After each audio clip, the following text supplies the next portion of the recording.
오늘 말씀은 마태복음 23장 16절에서 21절입니다.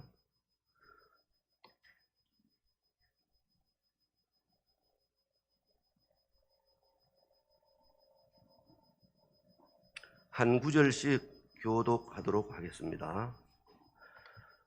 화 있을진저 눈먼 인도자여, 너희가 말하되 누구든지 성전으로 맹세하면 아무 일 없거니와 성전의 금으로 맹세하면 지킬지라 하는도다.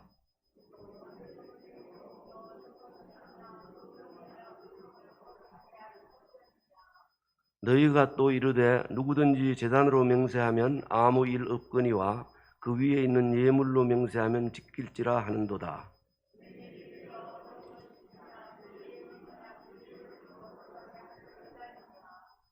그러므로 제단으로 맹세하는 자는 제단과 그 위에 있는 모든 것으로 맹세하며,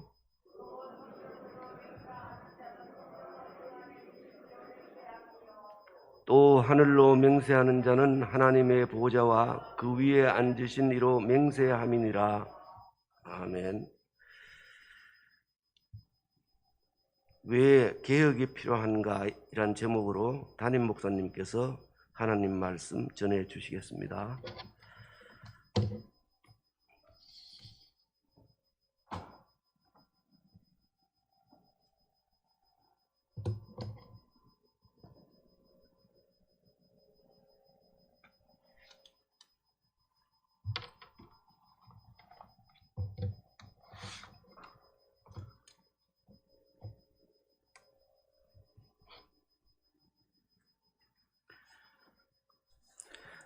하나님,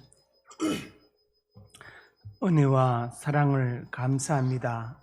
참으로 오랜 기간 동안 특별 새벽기도를 하지 못했는데 이렇게 할 수 있도록 은혜를 베풀어 주시니 참으로 감사합니다. 하나님, 영광을 받으시고 참석한 모든 성도들에게 한량한 은혜와 영육간의 풍성한 복을 채워 주시옵소서. 감사 예물을 드렸습니다. 양성의 권사님, 김수만 장로님, 이춘옥 권사님, 재판순 권사님, 박종성, 윤동년 집사님, 김한길, 이한나 집사님, 이호춘, 박금화 검사님, 성인봉, 조미영 집사님, 성민의 형제, 원영건 장로님, 박은정 집사님, 한시온, 항상 건강하게 자라나게 해주세요. 주님, 올해 안에 꼭 한 명 전도하게 해주세요. 한준호, 김희영 집사님, 이미택, 박산성 집사님, 이 새벽 드리는 기도에 응답해 주시옵소서. 운명으로 드렸습니다. 노상인 집사님, 주님 감사합니다. 이중용, 박예순 권사님, 이동순, 박봉순, 창옥 드렸습니다. 김영호 집사님, 안종현 형제, 강영일 권사님, 지금까지 인도하신 주님 은혜를 감사드립니다. 말씀 듣고 은혜 받아 날마다 감사하며 살게 하여 줄 줄 믿습니다. 강정훈 권사님, 주님 감사합니다. 구원의 확신을 줄 줄 믿습니다. 곽영수 성도님, 곽은숙 자매님, 고재상 권사님, 신성자 권사님, 범사에 감사합니다. 이한엽 장로님, 강정순 권사님, 범사에 감사합니다. 이동민 형제, 유숙자 권사님, 하나님 감사합니다. 정순희 권사님, 여호와여 말씀하옵소서. 제가 듣겠습니다. 아는 자 전사님, 김종문 목사님, 안훈균 장경나 권사님, 늘 상명교를 생각하며 생활하게 인도해 주세요. 유용진 조선영 드렸습니다. 범사가 형통하게 인도해 주세요. 조선희 자매님, 오직 범사의 하나님만 바라보게 하소서. 조성욱 장로님, 이상본 권사님, 김지연 전사님, 김서루, 김단우 드렸습니다. 김현진 드렸습니다. 김용일, 김용원, 김동심 드렸습니다. 김희열, 김경열 드립니다. 김현우 강사님 드렸습니다. 성민주 권사님 드렸습니다. 하나님, 드린 예물을 받으시고 이 예물이 쓰이는 곳마다 영광을 거두어 주시고 복음이 증거되게 하시고 성도들의 삶에 인육간의 풍성함을 더하여 주옵소서. 예수님 이름으로 간절히 축복하고 기도드립니다. 아멘. 옆에 분에게 인사합니다. 잘 오셨습니다. 네. 내일 새벽에 또 만납시다. 저는 이 아침에 너무너무 기쁩니다. 코로나 때문에 1년 반 동안 우리가 특별 새벽 기도를 하지 못했지요. 고난주간과 종교개혁 주간 했는데 하지도 못했는데 이번에 1년 반 만에 이렇게 특별 새벽 기도 총증훈하니까 너무너무 기쁩니다. 오늘 말씀의 제목은 왜 개혁이 필요한가입니다. 우리 교단을 가리켜서 보수, 정통, 개혁, 칼빈주의 이렇게 말하죠. 보수적이다. 복음에 관해서는 보수적이다. 보수, 정통. 우리는 종교개혁의 전통을 그대로 이어받은 정통이다. 그리고 개혁적이다. 개혁을 했으며 앞으로 또 계속해서 개혁을 할 수 있는 그런 교회다. 그리고 칼빈주의, 5대 교리, 전적 타락, 무조건적 선택, 제한적 속죄, 그리고 불가항력적 은혜, 성도의 견인을 믿는 교단이다. 여기서 중요한 것이 바로 개혁이죠. 개혁된 교회이지만 앞으로도 계속해서 고칠 개자, 바꿀 혁자, 잘못된 것 있으면 고치고 바꾸어 나가겠다. 그런 의지가 담겨 있습니다. 우리 예수님은 개혁자로 이 땅에 오셨습니다. 그래서 여자와 어린이들을 차별하는 잘못된 관습을 개혁하셨죠. 그 당시에 여자와 어린이는 인구수에 들어가지도 않았습니다. 또 무엇을 개혁하셨습니까? 이방인들을 개로 취급하는 유대 선민주의를 개혁하셨지요. 그리고 율법, 정죄를 복음 사랑으로 개혁하신 것을 볼 수 있습니다. 가늠한 여인의 경우에 보면은 율법에 의하면 돌로 쳐 죽여야 되는데 예수님은 그 자를 사랑으로 덮으시고 용서하시고 살려내신 것을 볼 수 있습니다. 도스토예프스키가 쓴 카라마조프가의 형제들이라는 소설에 보면은 거기에 그 집안의 둘째 아들 이반이라는 사람이 나오죠. 이반은 누구냐 하면은 인본주의자, 휴머니스트를 대표하는 사람입니다. 이 사람이 그 당시 이제 소설 속에 예수님이 등장하는데 예수님을 고발합니다. 고발하면서 이 예수를 고발합니다. 왜냐? 인간에게 자유의지를 줘놓고 인간 본성을 억압하고 그 다음에 인본주의를 말살하고 있다. 이런 사람은 십자가나 화형에 처해야 된다고 주장하지요. 그래서 예수님이 소설 속에서 감옥에 갇힙니다. 감옥에 갇혔는데 밤에 대신문관이 찾아오죠. 이반의 재판관을 불리고 그 이제 소설 속에 대신문관 편에 나오는데 밤에 대신문관이 찾아와서 예수님한테 이야기합니다. 당신 그리스도 맞아? 그러면서 당신이 그리스도든 아니든 상관없어.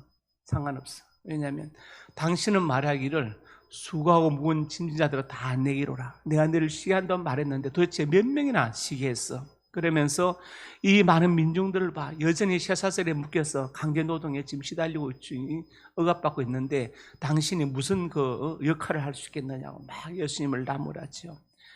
신문관의 논리는 아주 질서정연하게 예수님을 공격합니다. 그리고 이제 신문관의 말이 다 끝났을 때 소설 속에서 예수님은 그 신문관의 손을 잡고 손에 입을 맞추면서 그렇게 말합니다. 당신의 논리는 위대하다. 그러나 내 사랑은 그보다 더 강하다. 그 말에 신문관이 이제 감동해서 감옥문을 열어주고 예수님을 나가게 하는 장면이 그 소설 속에서 나옵니다. 그렇습니다. 논리보다 위대한 것이 무엇입니까? 사랑이죠. 이론보다 위대한 것이 바로 사랑입니다. 사랑은 그 모든 것을 덮을 수 있기 때문에 그렇습니다. 우리를 개신교라고 말하죠. 개신교. 본래 기독교가 맞지만 개신교 자체도 틀린 말은 아닙니다. 고칠 개자, 새신자, 새롭게 고치고 바꿨다 그런 뜻을 가지고 있죠. 프로테스탄트라고 말합니다. 라틴어 프로테스타티오에서 온 말인데 프로 앞에서 그 다음에 테스트, 목격하다, 정인되다, 그리고 저항하다 그런 뜻도 가지고 있습니다. 1529년 루트가 독일의 카를 5세 황제 앞에서 자신의 신앙을 변론했죠. 나의 신앙은 이렇다. 나는 가톨릭 신부였는데 나는 이것이 잘못된 걸 알고 새롭게 나는 신앙을 이렇게 정립했다. 그래서 저항했다는 뜻에서 프로테스탄트 이렇게 부르기도 합니다. 우리가 사실 성경이나 역사 속에 보면은 위대한 인물들 어떤 사람들입니까? 바로 개혁자들이었죠. 예를 들어서 우리나라 종교계를 보면은 원불교를 차시한 소태산 대종사는 물질이 계백되니 정신을 계백하자. 무시선, 무처선, 처처불상, 사사불공을 외쳤습니다. 실학자들은 당시에 성리학자들 향해서 이렇게 외치죠. 어떻게 사이무시를 능사라고 편벽고를 학술하느냐. 이제 실사고시 이용후생의 학문으로 돌아가자. 뭔가 삶에 도움이 되는 학문으로 돌아가자고 외칩니다. 미국의 링컨 대통령은 공식 학력은 초등학교밖에 졸업하지 못했지만 독학으로 공부해서 변호사가 되었고, 그리고 노예 제도를 개혁했죠. 노예를 해방시켰습니다. 그래서 미국 역사상 가장 위대한 대통령이 된 것을 볼 수 있습니다.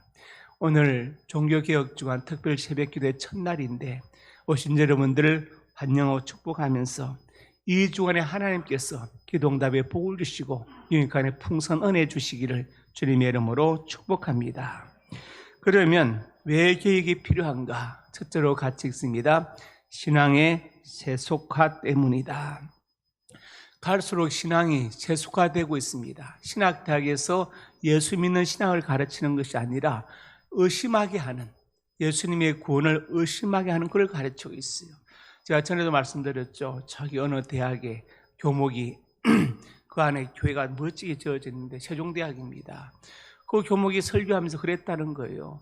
오병이의 기적은, 그것은 기적이 아니고 어린아이가 도시락 끓여놓으니까 어른들이 미안해서 각자 끓여놓아가지고 먹고 남은 게 그렇다. 이렇게 설교를 하는 겁니다. 성경을 믿지 않는 설교를 해요. 이게 문제입니다. 그래서 정말 우리가 신학 교수들이나 교목을 채택할 때 학위를 볼 게 아니라, 학위도 봐야 되지만 신앙을 봐야 되는데 신앙을 보지 않고 학위만 보니까 신학교에서 예수 믿지 않는 신앙을 가르치고 하나님의 능력을 의심하게 하는 걸 가르친다면, 불트만이라는 독일의 신학자가 성서의 비신화화, 성서의 세속화를 가르쳤어요. 데미돌로지에이션이라고 하는데, 성경에서 기적을 다 빼고 읽어야 제대로 읽는 것이다. 말이 됩니까? 마치 리처드 도킨스가 말하는 만들어진 신과 똑같은 얘기를 하는 거예요. 우리가 얼마 전에 신문에 보니까 신학박사 구자마대라는 분이 종교는 하나다 책을 냈더라고요. 이번에 반포에 있던 모 장로교의 원로 장로인데 강남대 신대원에서 고통에 관한 주제로 신학박사학위를 받았더라고요. 그러면서 한단 말이 뭐냐면 종교는 하나다. 그럼 예수 믿다고 오실 필요 없잖아요. 하나님은 헛일을 하신 겁니다. 저는 참 정말 그 가슴이 아픈 게, 그 사람이 든 내용이 뭐냐면 도마복음서를 가지고 얘기해요. 도마복음서는 외경으로서 정경에 쳐주지도 않는 거예요. 그걸 가지고 나와가지고 종교는 하나라고 외치면 그것은 말이 안 되는 것이죠. 제가 그래서 그 광고를 보면서 생각했어요. 우리 교회에서 만약 어떤 장로님이 이렇게 하면 어떻게 할 것인가? 치료해야 되겠죠. 치료해야 되겠죠. 이건 말이 안 되는 것입니다. 마태복음 23장에 이렇게 말씀했습니다. 특별히 이제 18절에 가니까 제단으로 맹세하면 아무 일 없거니와 예물로 맹세하면 지킬 자란도다. 어느 것이 크냐? 그 예물이냐? 예물을 거룩하게 하는 제단이냐? 신앙이 세속화되어서 예물보다도 제단이 더 약화되는 이런 상황이 오게 되는 것입니다. 그래서 예수님께서 지금 그것을 지적하고 계십니다. 야고보서 2장에 이런 내용이 있죠. 내 형제들아, 사람을 차별해야 대하지 말라. 2절에 보니까 금가락지를 끼고 아름다운 옷을 입은 사람이 들어오고 또 남란 사람이 들어오는데, 아름다운 옷 입은 자에게는 좋은 자리에 앉으라 하고 가난한 자에게는 내 발등상 아래 앉으라 하면 너희끼리 서로 차별하며 악한 자를 판단하는 자가 되는 것이 아니냐. 이것은 그 당시에 이미 교회가 세속화되어서 돈이 있고 옷을 잘 입고 이런 사람은 귀하게 여기고 가난하고 남는 사람은 하대하는 이런 풍조가 있다는 것을 말하는 것이죠. 이런 것들이 신앙의 세속화입니다. 그래서 계시록에 보면은 라오디게아 교회에 주신 말씀이 있죠. 내가 내 행위를 아노니 차지도 않냐고 뜨겁지도 않냐. 차든지 뜨겁든 자기를 원하노라. 미지근하여 뜨겁지도 않고 차지도 않다. 너를 토하여 버리리라. 여러분, 물이 끓어야 누룽지를 끓이든지 아니면 라면을 끓일 텐데 끓지도 않고 안 끓지도 않고 미지근하면 아무것도 못 쓰잖아요. 못 쓰지요. 그래서 우리가 생각해야 됩니다. 이렇게 믿은 연륜이 오래고 직분과 직책이 중할 때 우리 마음속에 열정이 점점 사라지지 않는가? 뜨거운 정열이. 이게 사람이 병드는 거예요. 제가 왜 65세 은퇴한다고 말했는지 아십니까? 제 속에 열정이 점점 식어가는, 이게 바로 병드는 겁니다. 병드는 거. 끓지 않는 물 가지고 어디다 쓰겠습니까? 열정이 없는 목사를 어디다 쓰겠어요? 마찬가지입니다. 우리도 나이가 들면 들수록, 연륜이 깊어질수록, 직책과 직분이 있을수록 더 속에서 뜨거운 열정이 솟아올라야 됩니다. 이 열정이 있어야 뭔가를 하게 돼 있거든요. 하나님께서 라오디게 교회에 주신 말씀이 뭐냐? 뜨겁지도 않고 차지도 않다, 미지근하다. 그래서 너를 타여 내친다, 이렇게 말씀하신 거예요. 그리고 3장 17절에서 18절에 말씀합니다. 부자라 부여와 부족한 것이 없다 하나 내 곤고한 것, 가련한 것, 가난한 것, 눈먼 것, 벌거벗은 것을 알지 못한다. 영적으로 곤고하고 가련하고 가난하고 눈이 멀었고 벌거벗었다는 것을 내가 알지 못한다, 이렇게 말씀하시면서 불로연단한 금을 사서 부유하게 하고, 이것은 믿음이죠. 믿음. 흰옷을 사서 입어, 예수 믿고 구원받은 흰옷을 입어서 벌거벗은 수치를 보이지 않게 하고, 안약을 사서 눈에 발라 보게 하라. 안약은 그 당시에 라오디게아 이제 지방에 부르기 안약이 유명했습니다. 유명했는데, 이 라오디게아의 수호신이 있어요. 수호신이 있는데 의학의 신 멘카루가 라오디게아 지역의 수호신입니다. 그 멘카루의 이름을 딴 의과대학이 라오디게아에 있어서 거기서 생산하는 안약이 유명해가지고 큰 수출품이 되었어요. 그래서 이렇게 계시록 3장 18절에 안약을 사서, 너희가 잘하는 거 부르기 안약이 아니다, 영적인 안약이 필요하다. 영적인. 그래서 정말 영적인 것을 보는 눈이 열려야 된다고 예수님은 사도 요한을 통해서 라오디게아 교회를 나무라고 계십니다. 마태복음 6장 24절에 말씀했습니다. 한 사람이 두 전을 섬기지 못할 것이니 혹 이를 미워하고 저를 사랑하거나 이를 중요하고 저를 경히 여김이라. 너희가 하나님과 재물을 겸하여 섬기지 못하느니라. 참 놀라운 말씀이, 재물이 하나님과 같이 섬김을 받는 정말 그런 황금 숭배가 만모니즘이라고 그렇게 말하죠. 그런 대상이 된다는 것을 말하는 것입니다. 돈 때문에 얼마나 많은 사건들이 벌어집니까? 돈 때문에. 돈이 중요하죠. 필요하지만, 그러나 돈 때문에 인간성이 말살되고 범죄가 일어난 것은 있을 수 없는 것입니다. 우리가 교회에서도 마찬가지예요. 교회도 물론 재정이 필요합니다. 필요하지만, 그러나 그 재정 때문에 교회가 본연의 자질을 잃어버리거나, 목사의 타락이 뭐라고 생각하십니까? 목사의 타락. 목사의 타락은요, 제가 볼 때 이거예요. 정말 슬픈 이야기인데, 성도가 돈으로 보면 그게 타락입니다. 성도가 영혼으로 보이지 않고 돈으로 보이면요, 그게 목사가 타락하고 병든 거예요. 그건 못 고칩니다. 여러분들이 제가 타락하지 않도록 기도해 주시기 바랍니다. 왜 계획이 필요한가? 신앙의 세속화 때문입니다. 두 번째로 같이 있습니다. 지도자들의 배역 때문이다. 에스겔서 22장에 나오는데요, 선지자들의 반역함이 우는 사자가 음식물을 움킴 같았다.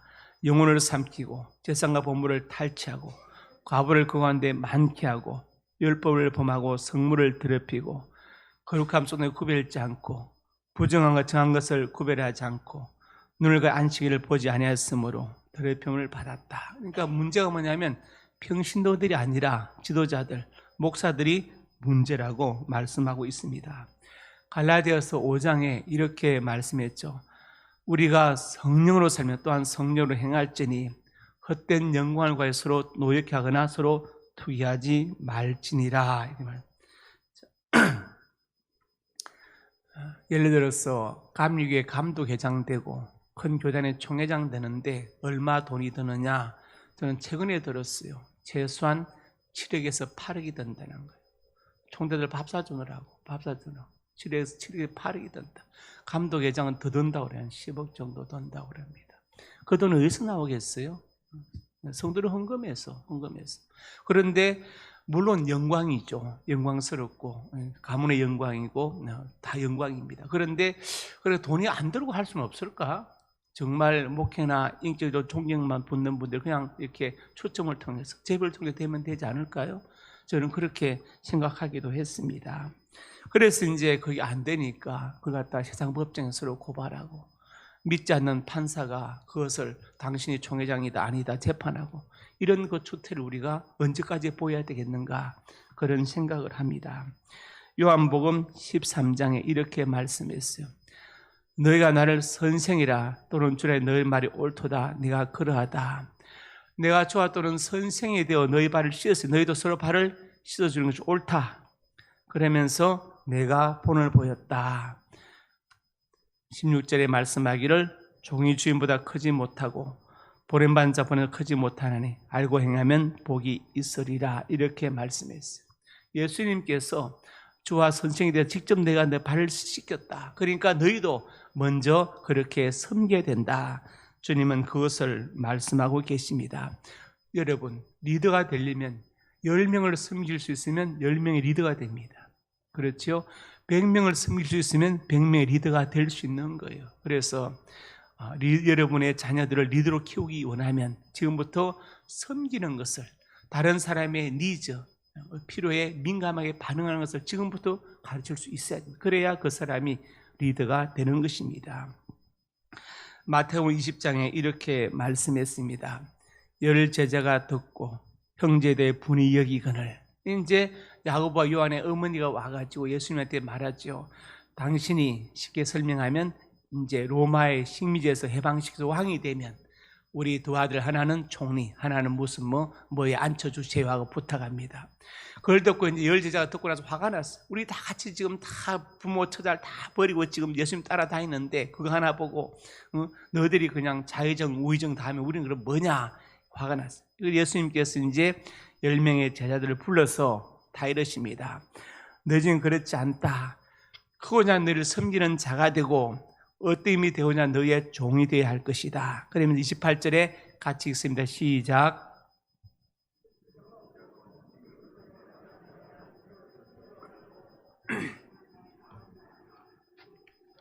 네, 인자가 온 것은 인자는 예수님께서 당신 자신을 낮추어 부를 때 인자다 이렇게 부르지요. 섬김을 받으려 함이 아니고 섬기려 하고 자기 목숨을 많은 사람의 대속물로 주기 위해서 왔다 이렇게 말씀. 지도자들은 모든 리더들은 섬기는 사람이 되고 먼저 본을 보이고 희생해야 된다 이것을 말씀합니다.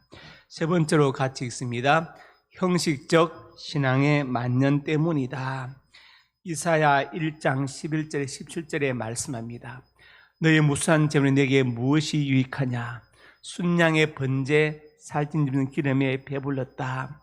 나는 수송아지나 어린 양이나 순수의 피를 기뻐하지 않는다. 헛되이 내 마당만 밟는다. 그러면 13절에 헛된 재물을 다시 가져오지 말라. 이렇게 말씀. 월삭이란 뭐냐면 매월 초하루 드리는 그 예배를 월삭이라고 하거든요. 안식일, 토요 안식일, 대회, 각종 예를 들어서 오순절 뭐 이런 거, 6월절 이런 대회를 보는 것도 그러한다.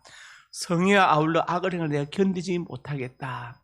그리고 14절에 가서 내 마음이 월삭과 정한절기 싫어한다. 그러면서 이제 무거운 짐이 되었다고 하나님 말씀하십니다. 내가 손을 펼 때 도와주세요. 내 눈을 내게서 가리고 내가 기도할 때 내가 길을 막고 기도를 듣지 않겠다. 너희 손에 피가 가득합니다. 그러니까 평소의 삶이 너무 악하면서 정의가 아니라 불의를 사람들을 학대하고 과를 괴롭히고 과부를 괴롭히면서 이렇게 예배드리고 예물을 바치고 대회를 열고 이게 나한테 무슨 의미가 있느냐? 형식적이다. 우리가 살아가면서 점점 매너리즘에 빠지죠. 형식적으로 변하지 않습니까? 이것을 기억해야 됩니다. 예를 들어서 주일 아침마다 가슴이 뛰어야 되지 않겠습니까? 오늘 교회 가는 날이다. 목사님 무슨 말씀을 하실까? 오늘 누구를 만날까? 내가 이런 기도 제목 갖고 있는데 어떻게 응답하실까? 가슴이 뛰어야 됩니다. 가슴이 뛰어야 돼요. 그래야 그것이 살아있는 신앙이 되는 것이다. 아무런 감동도 없고 열정도 없고 가슴도 뛰지 않고 그러면 어떻게 하겠습니까? 바로 라우디아 교회처럼 뜨겁지도 차지도 않아서 토하여 내친다는 그 말씀이 바로 적용되는 것입니다. 그래서 이번 기도 기간에 우리 마음속에 다시 한번 하나님께서 뜨거운 불을, 정열을, 열정을 붙여주시기를 기도하는 것입니다. 마지막 네 번째로 같이 읽습니다. 혼합적 신앙의 만년 때문이다.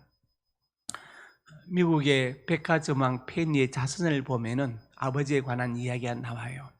아버지가 그 당시에 미국 교회를 개혁하는데 세 가지를 주장했어요. 첫째로 목사가 될 사람은 반드시 전문적인 신학 교육을 받게 된다. 우리 장로교는 엄격하지만 미국은 침례교가 크잖아요. 침례가 크기 때문에 침례교는 어떤 형태냐면 그냥 평신도들이 개척해서 설교를 하면서 목회하면서 신학교를 다녀요. 그게 침례교거든요. 침례교의 특징입니다. 예를 들어서 이제 침례교에서 목사님이 빈다, 공석이다, 어디 출장 갔다 그러면 부목사님이 설교하는 게 아니라 사모님이 설교해요. 아무 문제가 안 돼요. 침례교단 안에서는. 예를 들어 연세중앙교회 윤서준 목사님이 출장 가신다 그러면 부목사님 안 하고 사모님이 그냥 설교를 하셔요. 신학을 하지 않은 사모님이. 예를 들어서 그런 것입니다. 그게 침례교단인데 페니 아버지가 아니다. 목사가 될 사람 최소한 전문적인 교육을 받게 된다. 두 번째로 계획할 게 뭐냐? 그 목사에게는 일정한 사례비를 줘서 목회에 전념할 수 있게 해야 된다. 세 번째로 반드시 교회마다 주일학교를 세워야 된다고 주장했어요. 주일학교에서 어릴 때부터 신앙을 가르쳐야 된다. 열왕기하 18장에 보면은 히스기야의 기억이 나오는데 4절에 보니까 여러 산당들을 제거하며 주상을 깨뜨리고 아세라 목상을 찍으며 모세가 만들었던 노뱀을 이스라엘 자손 이때까지 분향함으로 부수고 넣으서다니라 일컬었더라. 노뱀의 조각, 쇠 쪽에 불과하다 이렇게 일컬었더라. 혼합적이죠. 하나님도 섬기면서 그 다음에 또 어떤 우상도 섬기고 아세라 목상도 섬기고 심지어 모세가 만들었던 노뱀 불뱀이 나타나서 물었잖아요. 죽어가는 사람들을 향해서 모세 기도하니까 하나님께서 노뱀 만들어 장대에 달아라. 쳐다보면 살리라. 그래서 쳐다본 사람들이 살았는데 그 노뱀을 지금까지 분양하고 있는 거예요. 노뱀은 무슨 신으로 알고. 그래서 그것을 부쉈다. 히스기야의 개혁입니다. 그만큼 혼합적이 되었다. 사무엘상 7장에도 나와 있지요. 사무엘이 온 이스라엘 온 족속에게 말하 이르되 만일 너희가 전심을 이렇게 돌아오려거든 이방신을 아스타로스를 너희에게 제거하고 그래서 이제 4절에 이스라엘 자손이 바알들과 아스타를 제거했다 이렇게 나오지요. 하나님도 섬기면서 바알과 아스타로스를 같이 섬기는 바알도 섬기고 아스타로스도 섬기고 바알과 아스타로스는 누구냐면 어떤 신이냐면은 가나안에 주신 엘 신이 나와요. 하나님이 엘로힘인데 엘인데 아마 하나님 신앙이 가나안에도 전파되었는데 변질되어서 혼합적으로 펴는 가나안에 주신 엘이 아세라와 결혼합니다. 여신 아세라와 결혼해가지고 아들 바알과 딸 아스타로스를 낳아요. 바알은 이제 풍요의 신, 농사의 신. 아스타로스는 이제 예를 들어서 그리스 신화에서는 아프로디테가 되고 로마 신화에서는 비너스가 되잖아요. 비너스, 미어의 여신, 사랑의 여신, 또한 전쟁의 여신. 그러니까 그 당시에 사무엘 당시에 이스라엘 백성들이 하나님도 섬기면서 바알과 아스타로스도 같이 섬기는 거예요. 하나님도 섬기지만 바알도 섬겨야 농사가 잘 되지. 그다음에 또 아스타로스도 섬겨야 우리가 또 전쟁에서 이기지. 이런 생각들을 하고 있는 거예요. 그래서 이것을 제거하라. 혼합적인 신앙을 제거해야 된다고 사무엘이 외친 것입니다. 출애굽기 34장에 이렇게 말씀했죠. 그 땅에 주민 언약을 세우지 말라. 그들이 모든 신을 언약에 섬기고 신의 제물 드리고 그 제물을 내가 먹게 될 것이고 서로 이제 통교, 서로 혼인을 서로 함으로써 그 우상을 섬기는 잘못된 것들이 들어오게 될 것이다. 그래서 이방 사람과 결혼하지 말라고 말씀하십니다. 마지막으로 창세기 31장 19절에 그때 라반의 양털을 깎으러 갔으므로 라헬은 그의 아버지 드라빔을 도둑질하고 라헬은 참 멋있고 아름다운 여인이잖아요. 얼마나 야곱이 반했으면 라헬 때문에 7년을 봉사했고 그리고 이제 라헬과 결혼한 줄 알았는데 아침에 보니까 레아예요. 보통 사람 화가 나서 그냥 말자 할 텐데 얼마나 라헬을 사랑했던지 또 7년을 더 무료 일하고 라헬을 얻었습니다. 그리고 이제 사는데 외삼촌 라반이 품삯을 6년 동안에 10번이나 바꾸는 거예요. 까만 게 태어나면 내 것이 될 거야. 그랬더니 까만 게 막 태어나고, 그러니까 얼룩이 태어나면 또 얼룩이 태어나고, 이렇게 막 6년 동안에 10번이나 품삯을 바꾸고, 그러니까 야곱은 점점 더 부자가 되고, 결국 이제 야곱이 도망하게 되는데, 그때 어떻게 합니까? 라헬이 아버지 드라빔을 도둑질하고, 그러면 작은 소신이죠. 그 집안에 쓰는 작은 그냥 우상입니다.